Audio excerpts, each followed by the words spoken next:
sociedade está envelhecendo. Em 20 anos, quase um quarto da população do Brasil vai ter mais de 60 anos. E na mesma proporção que aumenta o número de idosos, aumenta também o número de desamparados em abrigos pela ausência de cuidado e amor dos filhos. É o chamado abandono inverso. E é sobre isso que vamos falar no programa Artigo 5º de hoje. A Constituição Federal estabelece que todos são iguais perante a lei, sem distinção de qualquer natureza, garantindo-se aos brasileiros e aos estrangeiros residentes no país a inviolabilidade do direito à vida, à liberdade, à igualdade, à segurança e à propriedade. E para falar sobre o abandono de idosos, eu recebo aqui no estúdio a advogada Patrícia Novaes Calmon, da Comissão de Direito de Família da OAB do Espírito Santo, e também o defensor público Alberto Carvalho Amaral, da Central Judicial do Idoso. Obrigada pela presença de vocês. Doutora Patrícia, a população está envelhecendo, mas as pessoas estão preparadas para cuidar dos mais velhos? Qual que é a responsabilidade aí de filhos, netos com os idosos? A questão hoje em dia que a gente se depara é que a sociedade está mudando muito. A gente está num período de complexidade social nunca antes visto. Isso principalmente diante dessa alteração social que para alguns chamado de pós-modernidade, para outros chamado de sociedade líquida, em que tudo é muito efêmero, muito rápido, e ainda aliado aos avanços tecnológicos, aquele pensamento que se tinha de que o idoso era o ser dotado de sabedoria, hoje em dia a gente não consegue mais ver assim. E acaba que está ocorrendo uma certa distanciação entre os mais jovens e os mais velhos. E essa distanciação acaba acarretando uma certa infantilização dos idosos, né? E acaba que, por mais que esses jovens, né, os mais jovens, não estejam preparados para conseguir lidar com esse envelhecimento da população e cuidar dos seus pais, enfim, a gente percebe que atualmente esses idosos não estão mais numa situação de invisibilidade jurídica como em outros tempos. Como a gente tem uma legislação que já está tutelando uma série de direitos, a gente tem também uma maior conscientização desses direitos por parte dos familiares. E o que caracteriza, doutor Alberto, o chamado abandono afetivo inverso? Bom, o abandono afetivo inverso, o nome abandono afetivo, ele remete a essa ausência ou a uma inação de afeto, um afastamento de afeto. O abandono afetivo mais comum e o que a gente, tanto no direito quanto socialmente a gente tem mais conhecimento e o que chega mais nas notícias, é o abandono dos pais com os filhos. Porém, a Constituição da República, no artigo 229, ela prevê tanto a responsabilidade dos pais com os filhos, quanto dos filhos com os pais, para auxiliar esses pais na velhice, auxiliar os pais na doença e auxiliar os pais também na carência. O abandono afetivo inverso é assim, e é chamado assim, primeiro por ele não ser o mais frequente, né? Não é o visto com mais frequência no judiciário, embora ele seja muito presente, e ele é esse abandono de afeto que os filhos têm com seus pais. E ele é caracterizado por essa ausência de afeto, ausência de auxílio material e imaterial, que é a falta de presença, muitas vezes, a falta de estar perto do idoso. E tem que envolver um familiar para poder caracterizar esse tipo de abandono? Bom, em regra, a essência sim, mas é lógico que o nosso direito, ele tutela também as expectativas de direito geradas.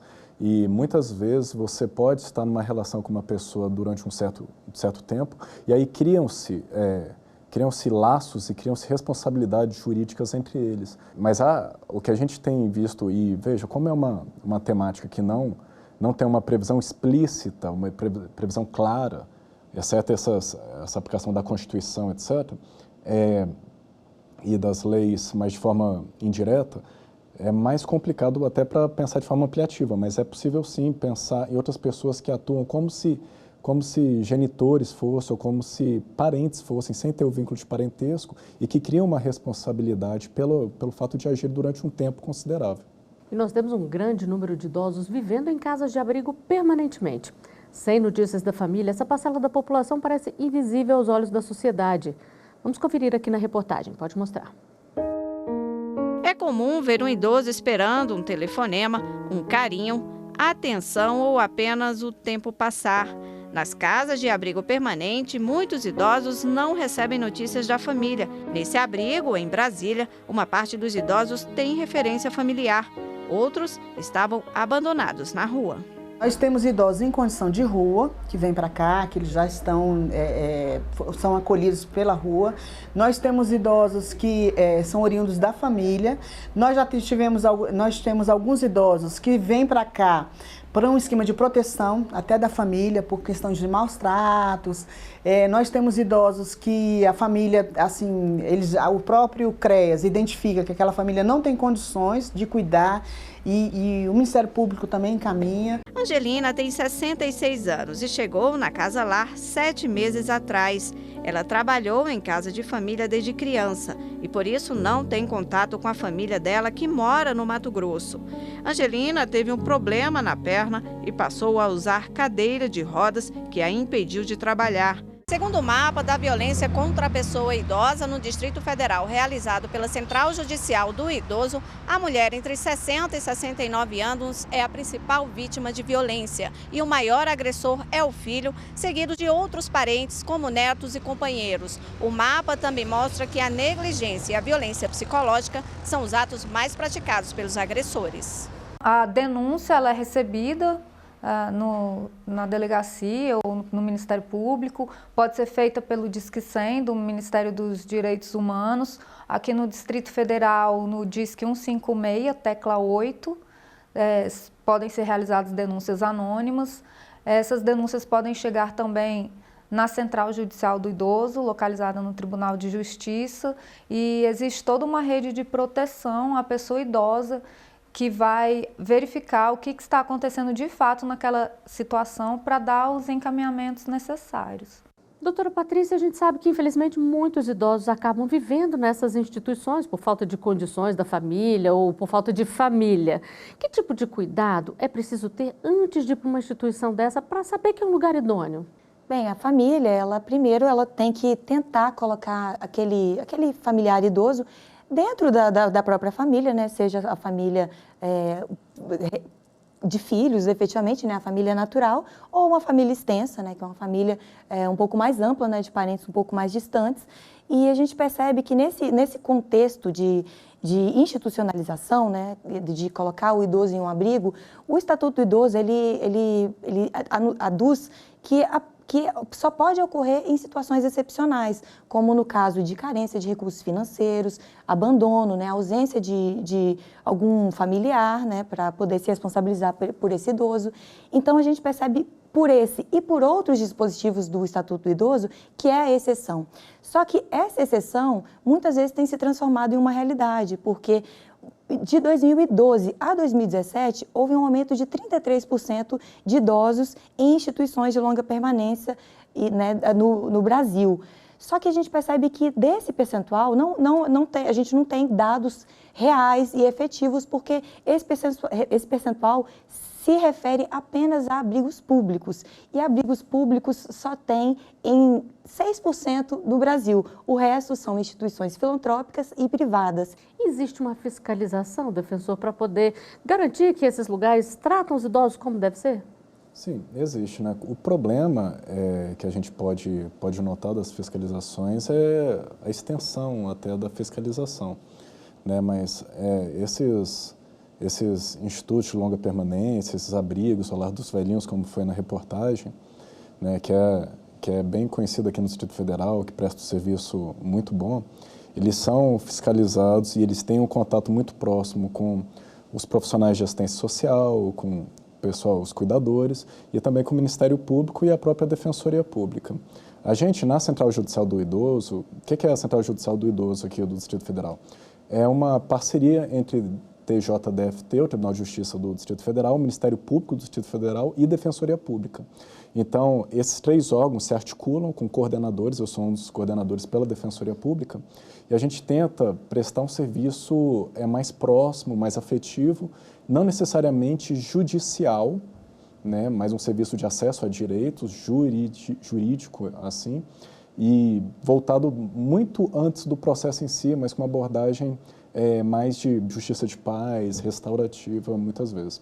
E a Central Judicial do Idoso também tem essa função de olhar para os abrigos, olhar para essas instituições, verificar as demandas, providenciar acolhimento de idosos, eventualmente, ou até até às vezes, quem sabe, propiciar contato entre familiares numa mediação, numa conciliação. E a nossa equipe foi às ruas para saber as dúvidas das pessoas sobre este tema.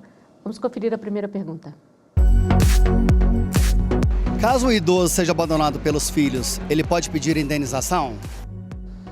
Doutora Patrícia, a gente teve inclusive um caso recentemente de uma idosa que foi levada pelo sobrinho até um abrigo em Santa Catarina, se não me engano, e o abrigo também se recusou a recebê-la. Ela foi parar na Polícia Militar. Todo mundo aí cometeu um crime, como é que é? A gente percebe que o abandono afetivo, né, inverso, ele pode sim ser objeto de responsabilização civil desse familiar que está abandonando a pessoa, porque a gente acaba extraindo de uma decisão que o STJ proferiu em 2012, no sentido de que amar é uma faculdade, mas cuidar é um dever. Então, nesse sentido de solidariedade familiar, efetivamente, a gente percebe que é possível, né, a responsabilização do familiar, mas existem 3 pressupostos, né, que é necessário que a pessoa que entre com a ação, que ajuize a ação, ela precisa provar. No caso, a culpa, né, vamos dizer assim, porque a gente está lidando com uma responsabilidade subjetiva, então tem que ter a culpa, né, no caso, a negligência, talvez, né, porque muitas vezes a negligência está atrelada ao abandono, então a gente percebe que nesses 3 requisitos da responsabilidade civil teria a culpa, teria que ter o dano, propriamente dito. No caso do abandono afetivo, efetivamente, teria que ter um laudo psicanalítico demonstrando que aquilo efetivamente abalou aquele idoso, né, trouxe sequelas graves e, por fim, a gente teria que ter o nexo de causalidade entre esse dano e a conduta perpetrada por esse familiar. Então, é plenamente possível, mas tem que ter essa comprovação. E o que dizer de alguém que fica com o idoso em casa para se aproveitar da pensão que ele recebe? Esta é a dúvida de um telespectador. Vamos ver aqui juntos. Onde devo denunciar caso perceba que os familiares estão negligenciando os cuidados básicos com o idoso e usando o dinheiro dele em benefício próprio? Defensor, como fazer nesses casos? Bom, o principal aí é tentar compreender que o idoso ele não é uma fonte de riqueza por si, ele é uma pessoa, né? Lógico que na conjectura atual, muitas vezes esse idoso, e a gente tem vários exemplos disso, esse idoso vai ser aquela pessoa que vai trazer a renda para a família, né, vai trazer aquele benefício assistencial muitas vezes que ele recebe e vai ser a grande renda para aquela família. Só que ele não pode ser tratado como uma mera fonte de renda, isso daí pode ser um delito, né? Antes a doutora Patrícia explicou bem sobre o viés civil, na possibilidade de indenização. Mas é lógico que existe uma responsabilidade penal. Se você está com o idoso e você cuida daquele idoso, você é um garante dele. Então, você não pode jogar o idoso num abrigo, da mesma forma você não pode se aproveitar do dinheiro dele. Esse dinheiro do idoso tem que ser voltado para ele, né? Muitas vezes, isso é o que a gente aconselha na defensoria, sempre que alguém pretende tomar esse idoso com cuidado, né, ou interditar ele, a gente hoje tem outras formas que talvez seriam melhores até que a própria interdição, explicado para a pessoa que o dinheiro tem que se voltar para o idoso, né? Não é voltado para o benefício da pessoa isoladamente. É lógico que, para beneficiar o idoso, acaba beneficiando toda a família. Então, a questão de alimentação, vestuário, até a própria disposição da casa, daí são gastos que podem ser feitos em tese. Mas se ele interditou o idoso, e esse é o caminho jurídico que a gente aconselha sempre, que é interditar, ele também tem que estar consciente que ele precisa prestar contas. Se ele não presta contas ou se ele tem um abuso, aí pode sim ser considerado um crime, ele pode ser responsabilizado efetivamente. E onde denunciar? A denúncia vai depender de qual o acesso que a pessoa tem. Por exemplo, muitas vezes o Conselho Tutelar ele pode fazer esse papel de uma investigação prévia. Se você procurar as delegacias, o Ministério Público ou a própria Defensoria também, a gente vai fazer esse tipo de interlocução. Aqui no Distrito Federal, como a gente tem uma central judicial do idoso aqui, já é o caminho certo, né? É um ótimo caminho, que a pessoa ela pode nos procurar. Além da gente tentar verificar essa situação, a gente vai tentar, talvez, trazer outros familiares para esse contexto e buscar alternativas para compreender que aquele idoso é uma pessoa que merece cuidados e não pode ser tratado como uma fonte de renda.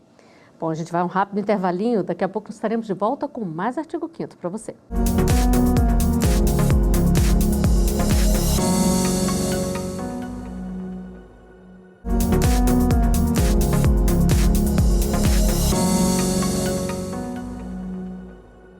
O artigo 5º está de volta. No programa de hoje a gente fala sobre abandono inverso, que é a ausência de cuidado e de amor por parte de filhos e familiares com os mais velhos.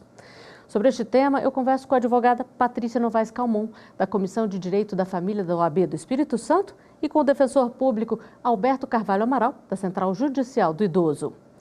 E nós temos mais uma pergunta feita nas ruas para ser respondida pelos nossos convidados. Pode mostrar aqui. Os filhos são obrigados a pagar pensão alimentícia aos pais que não possuem condições de sustentar? Doutora Patrícia.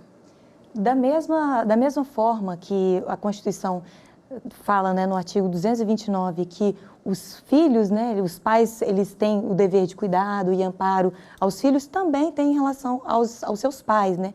É uma situação recíproca, tanto dos pais com os filhos, quanto dos filhos com os pais na idade adulta. E nesse contexto de aspecto alimentar em si, o Estatuto do Idoso, ele dispõe de uma forma até diferente do restante das prestações alimentares, que a gente percebe no ordenamento jurídico, que ele menciona que a responsabilidade é solidária, no sentido de que esse idoso, ele pode postular, né, em juízo em face de qualquer filho, e aí desses filhos depois teria uma ação regressiva em face dos outros, porque, via de regra, os alimentos, né, eles são divisíveis, né? Então, seria plenamente possível o idoso postular em juízo por esse pagamento, né, dessa pensão alimentícia, e a partir disso teria todos os efeitos advindos, né, que teria uma decisão judicial, uma sentença, né, que iria estabelecer o valor a ser pago desse filho para o idoso, e aí nesse caso, no caso de não cumprimento pelos filhos, seria plenamente possível ao idoso executar, né, sob coerção pessoal na prisão ou até mesmo a coerção patrimonial, por meio da penhora, enfim. Defensor, e além da pensão? O filho, por exemplo, não tem condição de manter o pai em casa. Ele pode ser obrigado a pagar uma instituição para que o pai fique, caso ele tenha essa condição financeira? O direito, muitas vezes, ele não vai conseguir tratar isso com aspecto sentimental. E nem se busca isso pelo direito, né? A questão do amor em si é muito complicado. E imagine um cenário em que a criança não teve esse sentimento pelo pai e depois precisa cuidar do pai na velhice. Difícil que tenha amor, que tenha um respeito mínimo até, né? E, pelo contrário, o que se busca com o direito, então, é tentar dar uma efetividade para que, pelo menos, aquela dificuldade que a pessoa passe seja minimizada. E a ideia dos alimentos para os pais idosos tem muito isso, né? Esse aspecto de evitar que a pessoa passe por dificuldade, passe por uma privação enorme, quando o filho poderia auxiliá-lo. E encontrar uma nova família pode ser uma solução para aqueles que foram abandonados? Nós temos uma pergunta gravada nas ruas sobre isso. Pode mostrar aqui. Pessoas idosas podem ser adotadas? E como funciona? Doutora Patrícia, pode essa adoção?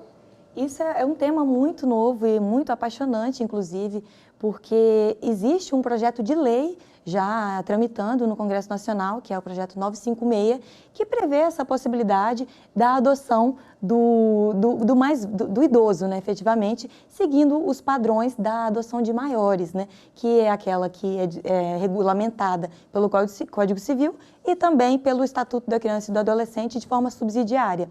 Então, a gente percebe que é algo novo, é possível, né? Eu tenho trabalhado de uma forma muito atuante nesse sentido. Existe já um caso que viralizou na internet e também já foi em vários jornais, né? Que é o caso da Cotinha e da Gláucia, que é uma jovem que realmente adotou, assim, no sentido... entre aspas, né, vamos dizer assim, porque ela não conseguiu efetivamente entrar com essa ação de adoção. Ela tem a curatela de uma idosa, mas a idosa realmente se sente filha da jovem e essa jovem se sente efetivamente mãe dessa idosa, que essa idosa teve uma vida de abandono de uma vida inteira, ela viveu mais de 50 anos em um hospital e aí acaba que essa jovem, né, pegou um laço afetivo com essa idosa, levou ela para casa e aí, a partir disso, elas vivem bem. Então, a gente percebe que pode sim ocorrer uma construção pela junção de dois dois artigos, né? Um do Estatuto do Idoso e um do Estatuto da Criança e do Adolescente. Um prevê que é possível a colocação do idoso em família substituta. Esse conceito de família substituta a gente extrai lá do Estatuto da Criança e do Adolescente, que fala que se dá, né, que essa inclusão em família substituta se dá através da guarda, da tutela ou da adoção. O importante é manter o cuidado, né? Os programas sociais já preparam aí a população para esse envelhecimento, defensor? Não, ainda não, né? E lógico que é interessante a gente estar falando aqui hoje sobre isso, porque é uma oportunidade de relembrar as datas, né?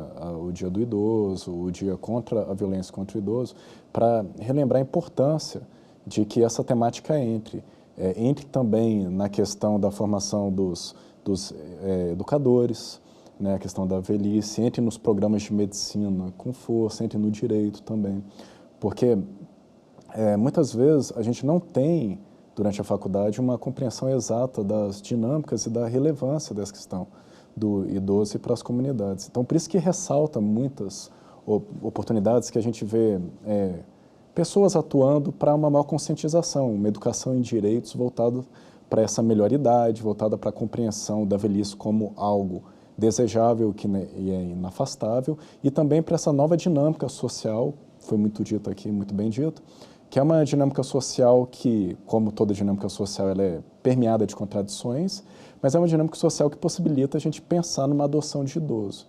Olha que desenho interessante para se pensar nas possibilidades de cuidar desses idosos. É diferente, né? Novo e, quem sabe, pode se tornar tradicional também, caso necessário, né? E numa época que a gente discute tanto família, né, e os novos desenhos familiares, acho que é uma temática muito relevante, né? O direito ele não pode amarrar as famílias, ele tem que protegê-las. E na temática dos idosos, e falando de abandono afetivo inverso, a proteção é o primordial, né? Você dar cuidado, dar amparo e dar possibilidade que aquele ser humano, na sua fase, uma fase que a gente às vezes olha como se fosse final, mas talvez da nossa vida seja a fase mais longa, que é o período que a gente vai ficar idoso, seja uma fase de alegrias também. E nessa fase mais delicada da vida, o idoso se depara com a perda ou afastamento das pessoas queridas. Mas por que você acha que as famílias abandonam essas pessoas? A nossa equipe foi às ruas conferir as opiniões. Vamos ver aqui juntos. É a falta de consideração das pessoas, né, que não veem no velho carinho, apoio, presença, né? É uma doença do planeta, eu acho. Talvez seja pelo fato de não terem condições de cuidar, de não ter o local adequado, de não ter estrutura, porque geralmente os idosos eles precisam de mais cuidados. Falta de amor, falta de respeito com os idosos, com a ancestralidade que criou, que educou, que fez tudo e é desprezado. Falta de amor próprio e desumano, né? É desumanidade. Defensor, e na sua opinião, o que leva uma pessoa a abandonar alguém que por muito tempo cuidou dela ali, que ajudou na educação, da formação da personalidade muitas vezes, né? Pois é, essa é uma temática sensível, né, e complexa, porque uma determinada pessoa abandonaria outra que durante muito tempo auxiliou, que fomentou. Eu acho que a questão cultural é muito relevante, a gente pensar sobre o viés cultural. Um dos entrevistados, Kazuo, eu creio que ele tem uma descendência japonesa. O Japão, em determinadas áreas do Japão, ele é reconhecido com locais que propiciam pessoas chegarem aos 100 anos e muito mais. A gente pegar um outro exemplo no Reino Unido, não querendo falar que são melhores ou piores que a gente, porque isso não se aplica, né? Mas no Reino Unido, por exemplo, eles têm uma tradição da rainha ligar para aqueles que alcançam 100 anos de idade. Valorizam, né? A valorização. Como valorizar o idoso? Esse é o ponto primordial. Né, a gente precisa valorizar o idoso dentro da família e de fora da família também para dentro. Valorizar esse idoso muitas vezes vai nos facilitar compreender esse processo social em que, de um lado, apesar da publicidade ofensiva das novas mídias, Facebook, Twitter, etc., que elas propiciam uma exposição exagerada, mas, ao mesmo tempo, elas se voltam para uma privatização e para um egoísmo enorme. E como esse egoísmo, ele afasta as pessoas próximas e tende a ser uma ferramenta de exclusão de familiares mais próximos. E para pensar também, a partir dessa realidade, dessa dinâmica, como que a gente alcança as pessoas para elas não excluírem, para elas compreenderem esse idoso nas suas complexidades, mas também compreenderem a si como possíveis idosos, ou como esse meu exemplo não vai ser reverberado, não vai ser repetido no futuro, né? Pois é, o defensor falou aqui de valorizar o idoso, doutora Patrícia, como é que a gente pode aí incentivar essa valorização? É exatamente o que eu estava pensando aqui, que o que a gente nunca deve esquecer é que o idoso, ele é um adulto dotado de todas as potencialidades de qualquer pessoa, né? E ele pode sim exercer. Hoje muito se fala de um envelhecimento ativo e a gente luta por uma maior autonomia dos idosos. Então, assim, a gente tem que tirar essa mentalidade do que o idoso, ele é o outro lado, né, de ser criança. A gente não pode ver o idoso como esse aspecto infantilizado. A gente tem que incentivar e incentivar, fomentar essa autonomia. E isso acaba também prejudicando o emocional desse idoso, né? Não só fisicamente, né? Sim, com certeza. A Constituição fala da importância da atuação da família e do Estado junto com o idoso. O Estatuto do Idoso traz também a comunidade, ou seja, a inserção social. E os planos que a gente vê, os projetos que parecem ser mais exitosos, são aqueles que colocam o idoso em contato com as pessoas do dia a dia, né? No âmbito da Universidade de Brasília, a gente tem projetos muito interessantes. No âmbito da própria Defensoria ou da Assistência Social, a gente tem alguns projetos que colocam o idoso para fazer atividades físicas, proteção pessoal, capoeira às vezes, ou até para esse idoso passar as experiências, né? E a gente não pode esquecer isso, porque muitas experiências às vezes são ditas, mas elas não são escritas. E uma das temáticas sensíveis para a questão do idoso, e é uma das que eu me preocupo bastante, que tem que ser preocupadas, é o grande número de analfabetos idosos, né? Mesmo analfabetos, relembrando aquilo que falou, porque eles são adultos, eles têm experiências de vida, eles têm tradição e eles têm histórias. Se a gente não ouve essas histórias, a gente está fadado a cometer novos erros no futuro. E isso é um equívoco. O idoso e a idosa, eles são mais do que uma pessoa que alcançou a uma idade maior. Eles são repositórios de experiências e de vidas, né? Bom, vamos aproveitar então essas dicas para valorizar cada vez mais os nossos idosos. E com isso, o programa Artigo 5º de hoje chega ao final. Defensor Alberto, doutora Patrícia, muito obrigada por terem vindo até aqui. Obrigado. Eu agradeço também a sua companhia. Se quiser sugerir um tema, é só enviar para o e-mail que aparece na tela. Você também pode rever os nossos programas no site da TV Justiça ou acompanhar o nosso canal no YouTube. Até o próximo Artigo 5º. Tchau!